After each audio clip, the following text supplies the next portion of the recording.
Okay, so this happened in Union City, Georgia. Okay, according to the story, Andrea, this is the 17-year-old in question, was working on a Burger King drive-thru. It was just a normal day and everything.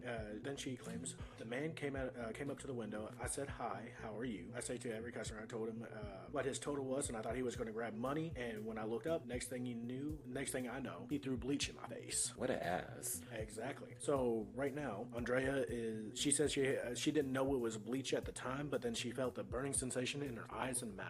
Oh. Yeah. Freaked out, she started screaming, obviously, as you do. Right. And the person who threw the bleach drove off. She said the person was driving a red Chevy pickup, and the man had a beard as well and some type of weird hairstyle. But at the same time, like, there's nothing really identifying this man fully. It was also caught on surveillance cameras, so it was beat for beat how she said it. So at the end of the day, like, fast food workers need to be safe. At the end of the day, because this dude, like, literally didn't know this girl at all. She's only 17. She's working there probably just like as a starter job, or just trying to get credits for another job later when she turns 18 or etc. And you're just going to have the possibility of ruining a young teenage girl's life. That's fucked up. She could have ended up blind. She could have ended up blind, or she could have severely been poisoned. Right. I'm happy she's okay.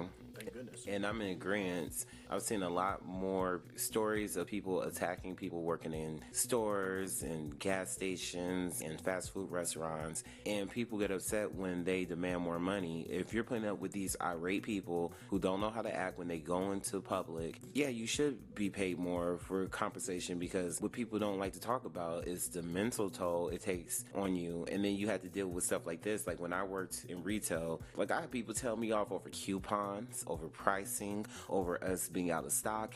And I'm always explaining, this isn't my store. But this sounds, from what you said, it's totally unprovoked. So there's no reason. It's not like she cussed the man out. Even if she did cuss him out, it'd still be no reason to throw bleach at somebody. And she also said he did not have the same demeanor as somebody that's upset. Because once you work at fast food, you can tell when people are upset with you. Yeah. So it just looked like this guy just chose a random victim and decided to just throw bleach at him. So this is weird. It's just weird. People just think and do very evil things without thinking of the repercussions they can face. So hopefully they do find the man, and he serves a long time in jail, because that's assault. That's assault of a minor With deadly intent. It's yeah. deadly intent, right, practically. Because at the end of the day, like, bleach is even if people say, "Oh, bleach is not that dangerous," yes, the fuck it is. No ways. Anything, because thank God it was bleach and it wasn't acid that he threw into her face. Yeah, remember, like, there was like several years ago that people were throwing acid in each other's face at that McDonald's line. So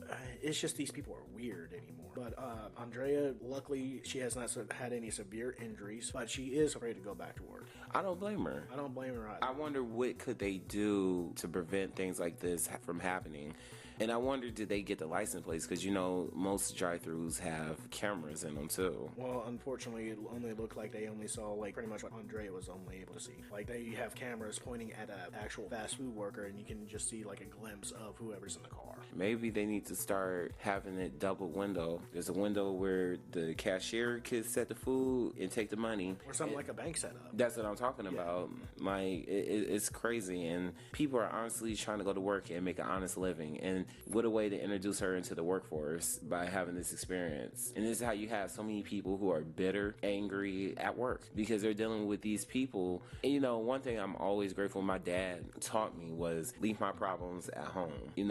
Don't take my problems out on people, random people in the street, or don't bring work problems home, because people do that. Like, maybe this man was having a bad day and there's no excuse, and he just wanted to really mess with someone else's day, but it's just ugh. Or he's one of those like prank, like the prank people on YouTube and TikTok.